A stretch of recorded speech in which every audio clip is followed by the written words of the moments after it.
सभी को सुप्रभात। मैं शिषपाल में बीए पाठ फर्स्ट सामान्य हिंदी के अंतर्गत हम पढ़ रहे थे नागार्जुन में हम कल चर्चा की थी अकाल और उसके बाद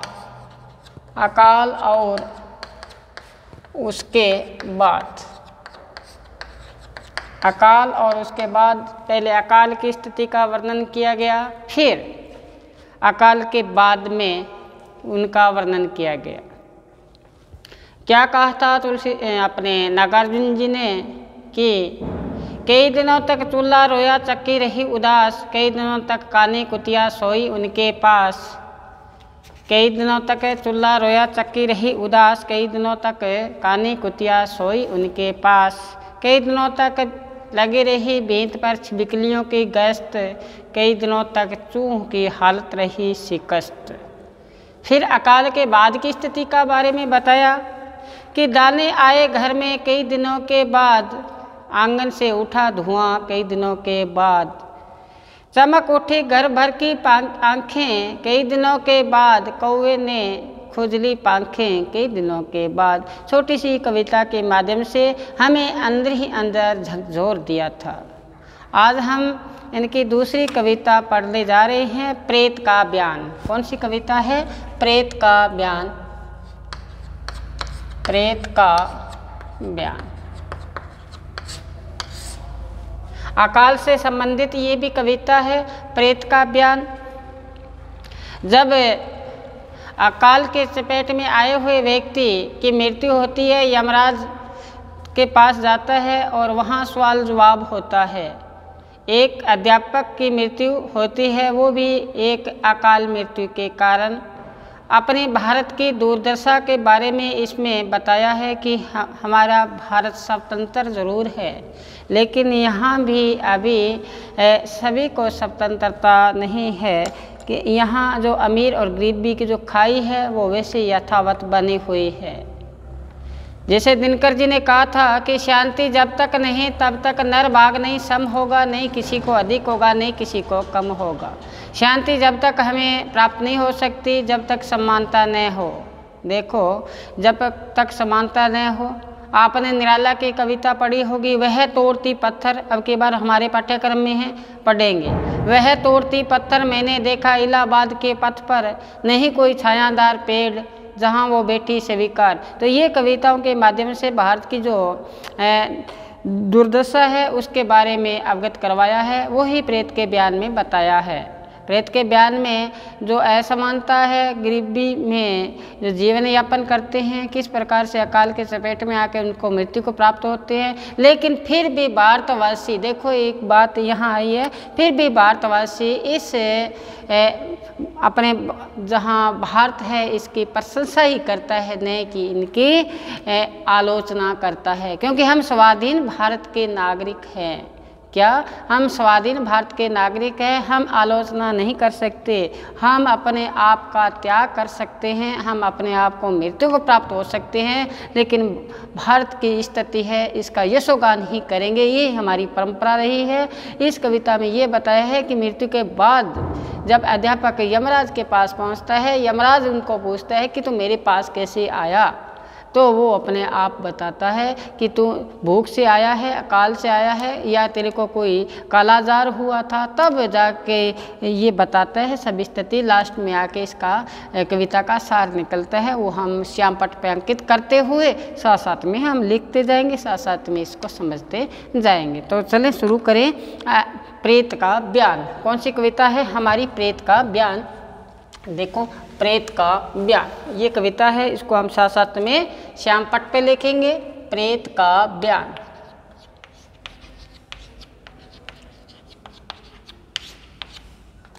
प्रेत का बयान देखो क्या बताया है। ओ रे प्रेत, देखो यमराज पूछता है प्रेत से। देखो यमराज प्रेत से पूछता है, क्या कहता है? ओ रे प्रेत, प्रेत। और ये प्रेत कड़क कर बोले नरक के मालिक,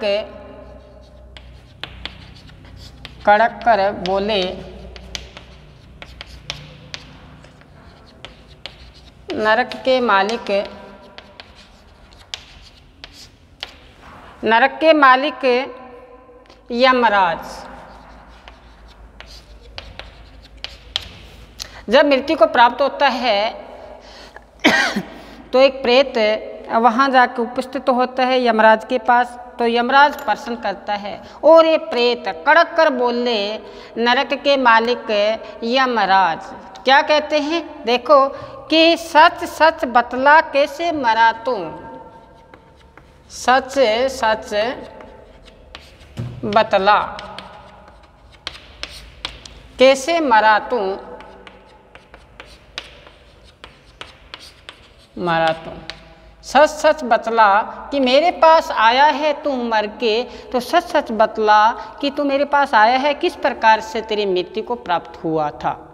तो क्या बताते हैं, कहते हैं भूख से कैसे मरा तू, भूख से मर के आया है, भूख से, अकाल से, भूख से, अकाल से, बुखार कालाजार से,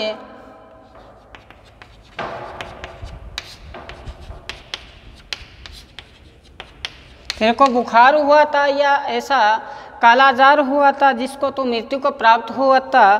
तो क्या बताते हैं, पेचिश बदहजमी, पेचिश बदहजमी, बदहजमी, प्लेग महामारी से,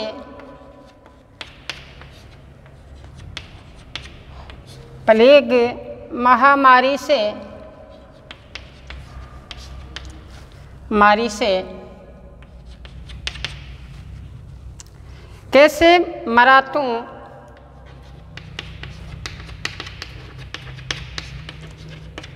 सच सच बतला,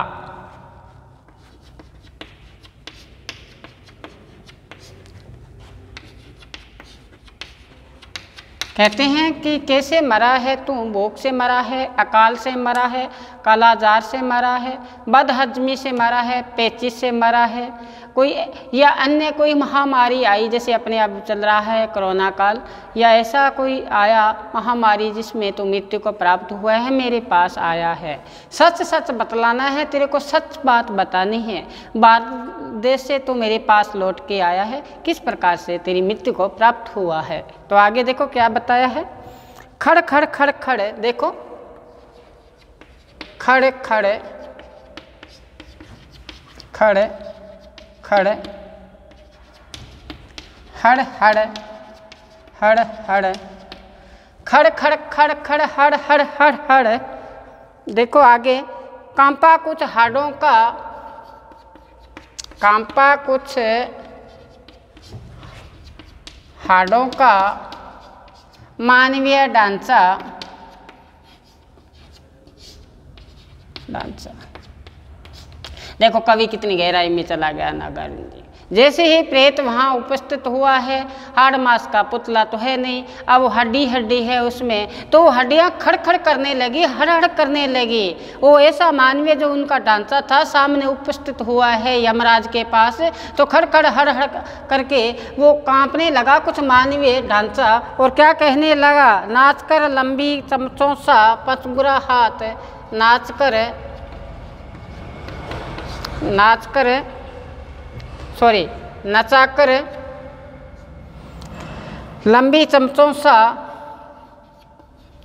लंबी चमचों सा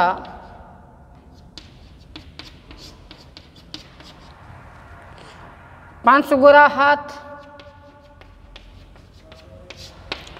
हाथ, देखो अंगुलियां हैं, उंगलियां की हड्डियां हैं, उन हड्डियों को इस प्रकार से हिलाया जिस प्रकार से चम्मच हिल रहे हो, हिलाता हुआ यमराज के सामने उपस्थित हुआ है। क्या कहने लगा कि देखो कि रूखी पतली किटकिट आवाज में, रूखी पतली किट आवाज में, आवाज में, इस प्रकार से एक ऐसी आवाज जिसमें मधुरता नहीं है, वो इस आवाज में यमराज के सामने उपस्थित हुआ, कहने लगा। क्या कहता है, देखो कहते हैं, प्रेत ने जवाब दिया, प्रेत ने जवाब दिया, प्रेत ने जवाब दिया। क्या जवाब दिया? देखो, सब पहले प्रेत जाता है यमराज के पास, जो नरक के मालिक है यमराज है। वो पूछते हैं यमराज की, सच सच बतला तू कैसे मरा है? तो वो कहते हैं, यमराज जी पूछते हैं, भूख से मर के आया है, अकाल से, बुखार से, कालाजार से, पेचिश से, बदहजमी से, प्लेग से, महामारी से कैसे मरा तू, सच सच बतला। खड़ खड़ हड़ हड़ खड़ खड़ हड़ हड़ कहते हैं कांपा कुछ हड्डों का मानवीय ढांचा जैसी उपस्थित हुआ। तो हड्डी का ढांचा था वो कांपने लगा। इस प्रकार से अंगुलियां थी वो चमचों की बांती, चम्मच के बांती सामने आवाज़ करने लगी है। रूखी पतली आवाज़ में बोला है। प्रेत ने क्या जवाब दिया है वो आगे श्यामपट्ट पे अंकित करते हुए हम समझते हैं। प्रेत ने क्या जवाब दिया है? प्रेत बोला, तो प्रेत बताता है आगे देखो। प्रेत कहता है कि सच सच कहूँगा। जैसे यमराज ने कहा कि सच सच बतला, तो प्रेत कहता है सच सच कहूँगा, सच सच कहूँगा, झूठ नहीं बोलूँगा, झूठ नहीं बोलूँगा, सच सच कहूँगा, मैं झूठ नहीं बोलूँगा। तो क्या कहते हैं? अब हम गुलाम नहीं, अब हम गुलाम नहीं। देखो, जब प्रेत बन जाता है वो किसी का गुलाम थोड़ी होता है। तो क्या क्या कहते हैं? अब हम गुलाम नहीं, हमारा नाता इस देह से है। जब तक हमारी देह है तब हमारे जो भी दायित्व बनते हैं उसको निभाना पड़ता है, सामाजिक दायित्व। जब हमारा इस शरीर से संबंध टूट जाता है तो किसी से संबंध नहीं होता। तो ये तभी ये प्रेत ने कहा अब हम गुलाम नहीं, नागरिक हैं हम स्वाधीन भारत के। हम किसके नागरिक थे? नागरिक है हम स्वाधीन भारत के। मैं वहाँ से आया हूँ जहाँ मेरा भारत स्वाधीन है। हम नागरिक है स्वाधीन भारत के। अब अपना यहाँ पे अपना परिचय देता है। क्या बताया है? कहते हैं कि सच सच कहूँगा, झूठ नहीं बोलूँगा, अब हम गुलाम नहीं। अब हम गुलाम नहीं रहे हैं, हमारा जो भारत है वो स्वतंत्र हो चुका है, स्वाधीन भारत के हैं हम। और क्या कहते हैं कि कहते हैं कि पूर्णिमा जिला है सूबा बिहार सिवान पर, बस्ती रूपवली जाति का कायस्थ। अपना जो परिचय है वो दिया है। मेरा जिला है वो तो जिला बताया यहाँ पर है, पूर्णिमा जिला है, सूबा है, जो राज्य है वो बिहार है, वहाँ से मैं आपके पास आया हूँ। थाना लगता है दमदहा, थाना से हूँ। बस्ती है और रूपवली बस्ती से हूँ और जाति मेरी कायस्थ है। अपना परिचय बता दिया। पूर्णिमा जिला है, राज्य बिहार है और रूपवली बस्ती से आया हूँ, मेरी जाति है वो कायस्थ है। अब देखो, उम्र मेरी ज़्यादा नहीं है, 55 साल है मेरी आयु है, उम्र है वो 55 साल है। और मेरा जो पेशा है वो प्राइमरी स्कूल अध्यापक है। कौन सा है देखना, प्राइमरी स्कूल अध्यापक। क्या है? स्कूल अध्यापक। मैं प्राइमरी स्कूल अध्यापक का एक मास्टर हूँ। क्या हूँ? प्राइमरी स्कूल अध्यापक का एक मास्टर हूँ। देखो, 55 साल है। आगे बताया तनख्वाह थी 30 रुपये। अब मेरी जो तनख्वाह मिलती थी वो कितनी रुपए थी? 30 रुपये। 30 रुपये मेरे को मिलते थे। और फिर क्या है, 100 भी नहीं मिली। जो तनख्वाह मेरे को मिलनी थी 30 रुपये वो भी मेरे को मिली नहीं। मुश्किल से काटे हैं 1 नहीं 2 नहीं 9 महीने, 30 रुपये तनख्वाह और वो भी मेरे को मिली नहीं। बहुत मुश्किल से मैंने दिन को व्यतीत किया है। वो ही कितने दिन? 3 महीने। देखो 9 महीने तक तनख्वाह नहीं मिली। अब आगे अपना बताया है परिवार के बारे में मास्टर जी ने क्या बताया है, मेरा परिवार है, अध्यापक ने क्या बताया है, उसके बारे में यहाँ साथ साथ में अंकित करें। तनख्वाह बताई 30 रुपये, वो भी मिली नहीं। वो कब तक, 9 महीने तक वो मिली नहीं। और मेरी आयु है वो 55 वर्ष की बताई है। अब आगे देखो क्या बताया है कि एक नहीं 9 महीने तक वो तनख्वाह नहीं मिली। दरनी थी, माँ थी, बच्चे थे 4। देखो पत्नी भी थी, माँ भी थी और 4 बच्चे थे। कितने बच्चे बताए? 4 बच्चे हैं इनके। अब इतना हो और तनख्वाह कितनी हो? 30 रुपये, वो भी नहीं मिले। 9 महीने नहीं मिले तो जीवन यापन कैसा हो, इस प्रकार से यहाँ बताया है। अब आगे क्या बताए हैं? आ चुके हैं काम वो दया के सागर, करुण के अवतार आप ही की छाया में। मेरी पत्नी थी, माँ थी, 4 बच्चे थे, वो आपने बुला लिए, आपकी छत्र छाया में पहले ही पहुँच चुके हैं। देखो वो आपकी छत्र छाया में पहले पहुँच चुके, यमराज के पास मेरे बच्चे, मेरी माँ और मेरी पत्नी। अब देखो आपकी छाया में मैं ही बाकी था, वो सारे आपके पास पहले ही पहुँच चुके हैं। क्योंकि कर्मों की पत्तियाँ कुछ शेष थी अपने पुस्तनी पोखर में, मैं बचा हूँ तो मेरे जो पैसा बचा हुआ था उससे मैं थोड़ा अपना जीवन यापन कर रहा था। मेरे पुस्तनी पैसा था, उससे मैं अभी तक जीवित रहा था। इसलिए कहते हैं कि मनोबल से सुख को शरीर में, अरे वाह, भबाकर हंस पड़ा नरक का राजा यमराज। जैसे ये बातें सुने तो जो यमराज थे उसने ऊंची आवाज़ में रावण की भांति हंसकर कहा, क्या कहा? दमक उठी झालरें कंपायन सिर से मुकुट की, विश्वास की हंसा दंडपाल महाकाल। हाथ में लिया हुआ एक लोहे का डंडा फर्श पर डाला और जो शीश पर मुकुट था वो हिलने लगा और धरती कंपायमान होने लगी। और क्या बड़ा कहने लगा, हंसी हंसने लगा जो अविश्वास की हंसी थी। विश्वास नहीं हुआ यमराज को, तू कहने लगा कि इस प्रकार से अध्यापक की मृत्यु थोड़ी हो सकती है।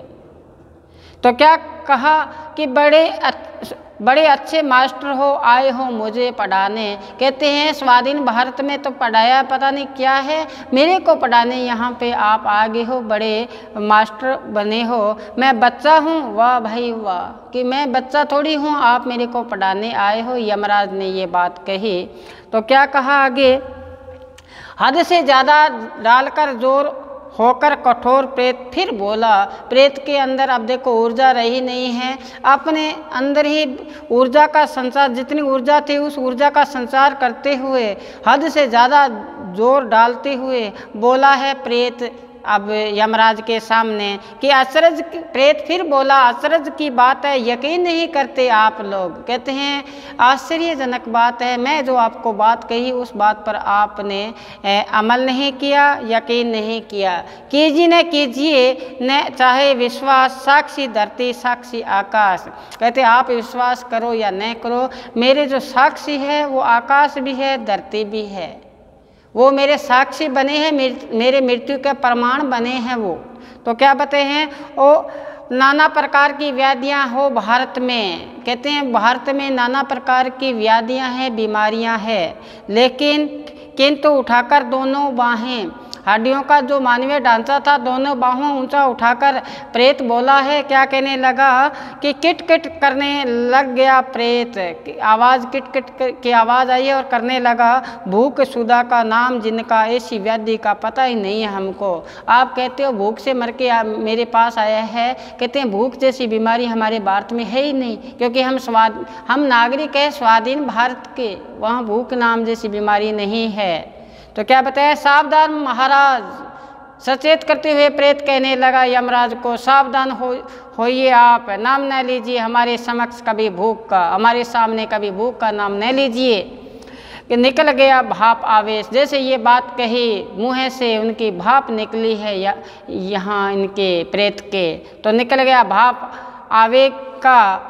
तदंतर शांत स्वभाव सवर में प्रेत बोला, थोड़ा सा शांत होकर फिर प्रेत बोला है, जहाँ मेरा संबंध है सुनिए महाराज, कहते हैं मैं आपके पास आया हूँ, किस प्रकार से आपके पास लौटा हूँ। तो ध्यान से सुनिए, प्रेम से सुनिए। तो क्या कहने लगे, सुनिए महाराज, तनिक भी पीर नहीं, मेरे को थोड़ी सी पीड़ा भी नहीं हुई आपके पास आया। मैं मृत्यु को प्राप्त हुआ, मेरे को थोड़ी पीड़ा नहीं हुई, दुख नहीं, दुविधा नहीं, न मेरे को दुख हुआ न कोई दुविधा हुई। सरलता पूर्वक निकले थे प्राण, मेरे शरीर से जो प्राण निकले थे बड़ी आसानी के साथ निकल गए थे। सह न सकी जब 35 का हम आंत 35 का हमला, सुनकर दहा स्वाधीन भारत के। मेरे को 35 हुआ था, आंत उस 35 का हमला सह न सकी, इसलिए मैं आपके पास आया हूँ। सुनकर दहाड़ भारत भूख मरे स्वाभिमान, सुशिक्षित प्रेत रह गए निरुत्तर। जैसे ये बात सुने स्वाधीन भारत के, तो यमराज भी क्या रह गए, निरुत्तर रह गए, प्रश्न का जवाब नहीं दे पाए। तो ये व्यंग्य रूप में ये कविता कही गई है, प्रेत का बयान। तो एक छोटी सी कविता थी जिसको हमने आज अध्ययन किया। 2 कविताएं थी, नागार्जुन की प्रेत का बयान और अकाल और उसके बाद की। तो आज हमारा टॉपिक यही समाप्त होता है। आगामी वीडियो में फिर हम नए टॉपिक के साथ हाजिर होंगे। तब तक आप घर पर रहें, सुरक्षित रहें, पढ़ते रहें। धन्यवाद।